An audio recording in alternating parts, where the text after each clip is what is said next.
Renovation വർക്കിൻ്റെ ഭാഗമായി പാലക്കാട് പുതുതായിട്ട് സ്റ്റാർട്ട് ചെയ്യുന്ന ഒരു സൈറ്റ് വിസിറ്റാണ് ഇന്നത്തെ വീഡിയോയിൽ. നിലമ്പൂർ റെയിൽവേ സ്റ്റേഷനിൽ നിന്ന് വൈകുന്നേരം 4:20 പാലക്കാട് ട്രെയിനിലാണ് ഞാൻ കയറിയിട്ടുള്ളത്. ആ കാണുന്ന ട്രെയിൻ നിലമ്പൂരിൽ നിന്ന് കൊച്ചുവേളി വരെ പോകുന്ന രാജ്യറാണിയാണ്. നിലമ്പൂർ റെയിൽവേ സ്റ്റേഷൻ ഇപ്പോൾ ഒരുപാട് സൗകര്യങ്ങൾ വന്നിട്ടുണ്ടെങ്കിലും പഴയ ആ നിലമ്പൂർ സ്റ്റേഷൻ്റെ ഒരു വ്യക്തിത്വം കുറഞ്ഞതുപോലെ എനിക്ക് തോന്നാറുണ്ട്. അണ്ടർപാസ് വർക്ക് ഇപ്പോഴും നടക്കുന്നുണ്ട്.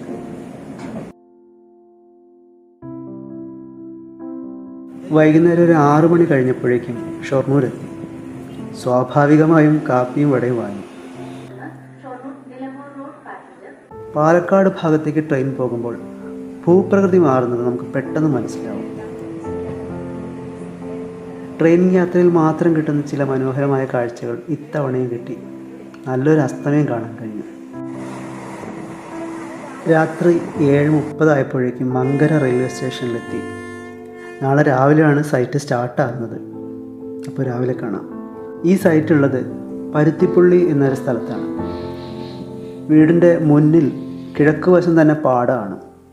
അതുകൊണ്ട് തന്നെ നല്ല കാറ്റാണ് ഇവിടെ. അവിടെ നെല്ല് വിളഞ്ഞ് കിടക്കുന്നത് തിന്നാനായിട്ട് മയിൽക്കൂട്ടങ്ങൾ കാണാം. പാടം കഴിഞ്ഞ് ചെറിയൊരു പറമ്പിന് അടുത്തായിട്ടാണ് വീടുള്ളത്. ഒരു ബന്ധുവിൻ്റെ വീട് കൂടിയാണിത്. ഓൾറെഡി സ്ട്രക്ചറൽ വർക്ക് കഴിഞ്ഞിട്ടുണ്ട്. ഇതിൻ്റെ ഫിനിഷിംഗ് വർക്കിനായാണ് ക്ലയൻറ്റ് ആദ്യം സമീപിച്ചത്.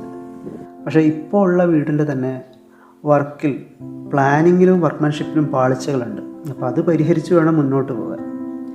സൈറ്റിൽ സൗത്ത് ഈസ്റ്റ് ഡയറക്ഷനിൽ തന്നെ ഇത്തിയുടെ ഒരു മരമുണ്ട്. ഇവിടെ ഇഷ്ടിക വെച്ചാണ് വീട് പണിതിട്ടുള്ളത്. മുൻവശത്ത് വരാന്ത പോലെ ഷീറ്റ് ഇട്ടിട്ടുണ്ട്. ഓൾറെഡി ഇവിടെ ഒരു വീടുണ്ടായിരുന്നു. അതിന് മുറികൾ ആഡ് ചെയ്തിട്ടാണ് ഇപ്പോഴത്തെ അവസ്ഥയിലുള്ളത്. ഇനി ഉള്ളിലേക്ക് കയറുമ്പോൾ ഉള്ള കാര്യങ്ങൾ നോക്കാം. നീളത്തിലുള്ള ഒരു ലിവിങ് ഏരിയ ആണ് ഇവിടെ ഉള്ളത്. അവിടേക്ക് തന്നെ പല റൂമുകളിൽ നിന്നും ആക്സസ് ഉണ്ട്. നിലവിൽ 1200 സ്ക്വയർ ഫീറ്റുള്ള വീടിന് 3 ബെഡ്റൂമാണുള്ളത്. ഇവിടെ ലിവിങ്ങിലിരിക്കുമ്പോൾ അടുക്കള ഉൾപ്പെടെ എല്ലാ മുറികളിലേക്കും ഒരു കാഴ്ചയുണ്ട്. ഇതൊരു പ്രശ്നം തന്നെയാണ്. കൂടാതെ പുറത്ത് നല്ല വെളിച്ചമുണ്ടെങ്കിലും മുറികളിൽ വേണ്ടത്ര കാറ്റോ വെളിച്ചമോ എത്തുന്നില്ല. സ്റ്റെയർ കേസിൻ്റെ അടുത്ത് മാത്രമാണ് കുറച്ചെങ്കിലും വെളിച്ചമുള്ളത്. ഡ്രോയിങ് വരയ്ക്കുമ്പോൾ ഫർണിച്ചർ ലേഔട്ട് നിർബന്ധമായും വരയ്ക്കണമെന്നുള്ളതിന് ഉത്തമ ഉദാഹരണമാണ് ഈ വീടിൻ്റെ നിലവിലത്തെ അവസ്ഥ. ഉദാഹരണത്തിന് ഡൈനിങ് ടേബിൾ സെറ്റ് ചെയ്യാൻ ഇവിടെ എവിടെയും സ്ഥലമില്ല. 3 ബെഡ്റൂമിൻ്റെ ആവശ്യം ഇവിടെ ഇല്ലാത്തത് കൊണ്ട് തന്നെ ആദ്യം തന്നെ ഒരു ബെഡ്റൂം ഡൈനിങ് സ്പേസ് ആക്കി മാറ്റി. ഡോറിനായിട്ടുള്ള ചുമരുകൾ പൊട്ടിച്ച് കുറച്ചും കൂടി വലിയ ഓപ്പണിംഗ് ആക്കി. അതുപോലെ തന്നെ കിച്ചണിലേക്കുള്ള എൻട്രി ഡൈനിങ് സ്പേസിൽ നിന്നാക്കി.